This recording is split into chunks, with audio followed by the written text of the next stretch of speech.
Yo guys, how's it going? Justin here, back again to bring you all another video, and in today's video we are going to be discussing some leaked info regarding the story of Lei Shen in the World of Warcraft novel, Chronicle. Before I start this video, I just want to tell you all that if you want to avoid spoilers as much as possible within this book, do not watch this video, because this video would consist entirely of spoilers, so go back to whatever you were doing if you want to go ahead and read the information within this book for yourself.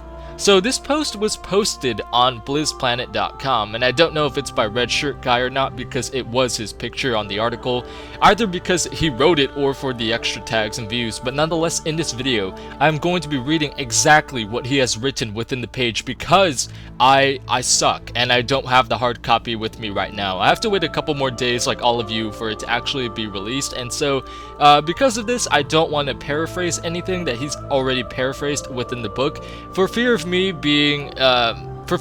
misinterpreting the text. But fuck it, without further ado, let's go ahead and move on to the spoilers.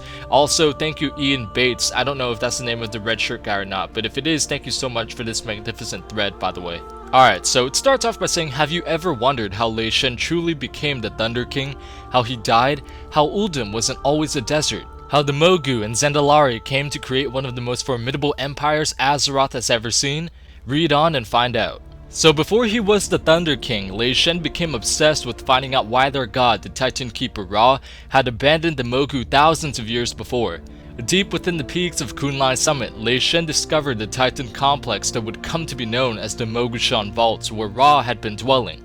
Lei Shen confronted Ra, demanding to know why the Keepers had abandoned them. Ra then transported himself and Lei Shen into the Thundering Mountain, a sacred place where no Mogu ever dared to tread, and revealed to Lei Shen the horrible truth which had sent Ra into seclusion. He showed Lei Shen a fragment of Amanthol's soul, which revealed to him that the Titan Pantheon was long dead, killed by Sargeras when the Burning Legion first formed. All that remained of the Titans now was the fragment of Amanthol's soul. Ra expected for Lei Shen to give in to despair like he had, but Lei Shen instead answered that if the Pantheon was truly dead, then he would continue their work. Before Ra had a chance to react, Lei Shen attacked him and chained him within magical bonds, taking Ra's power over thunder and storms for himself. Lei Shen returned to the vaults where he found the engine of Nalak Shah. He used the engine to reverse the curse of flesh on the Mogu, and it would later be used to create new slaves such as the Grummels and the Sarok. Establishing his city at the peak of the Thundering Mountain, Lei Shen began a 3,000-year rule. Lei Shen believed that flesh races were inherently inferior to the Titan Forged, and so he commanded the Mogu to enslave the other native races of Pandaria.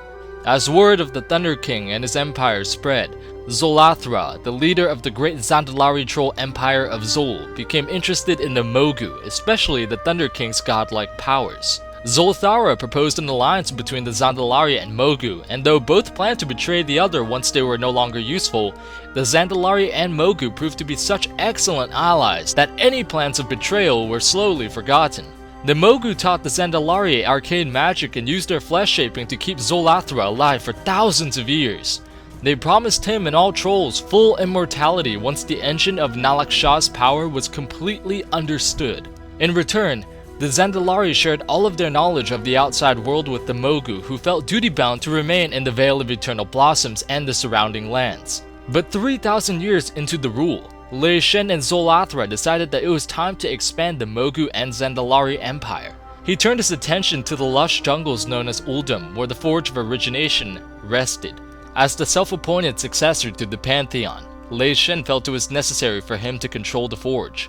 Lei Shen greeted the local Tovir and promised them a place of power in the Mogu Empire in exchange for submitting to his rule.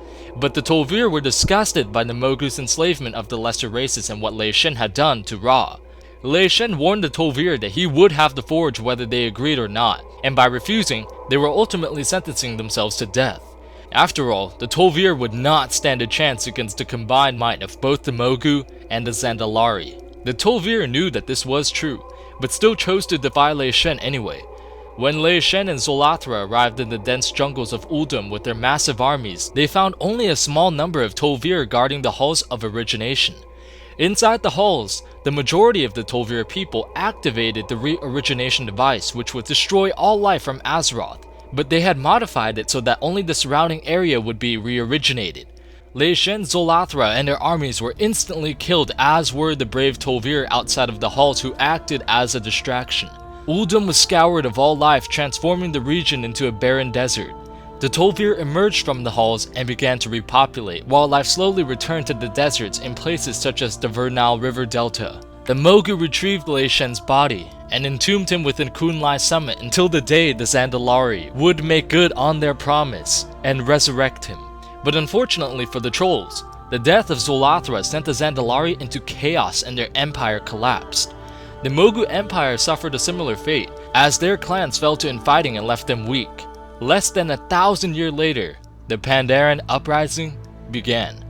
What you guys have read right here is just a paraphrase summary of the story within the book. It is much more detailed, and this is just a very short summary of what is posted within the website. And I would just like to say a special thank you to my friend Jeff, who actually gave me the link to this article, and also a special thanks to Ian, who actually made the article in the first place. This book seems very promising. It looks like it has a lot of information, as you guys can tell right here. During this short summary, we already know the history of pretty much Lei Shen and the Zandalari, and then on top of that, we know that Sargeras killed the entire Pantheon, which definitely was a theory that most people were speculating since we haven't seen the Titans in a while, but you know, it's still nonetheless very surprising.